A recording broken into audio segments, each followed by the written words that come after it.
Good morning.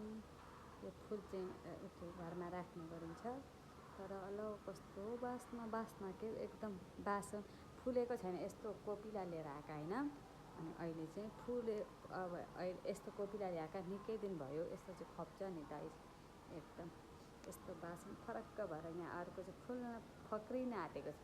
यो चाहिँ कोपिलै छ, यो चाहिँ यही छ, मतलब एउटा एउटा एउटा एउटा एउटा गर्दै फुल लगाएको के कस्तो राम्रो छ।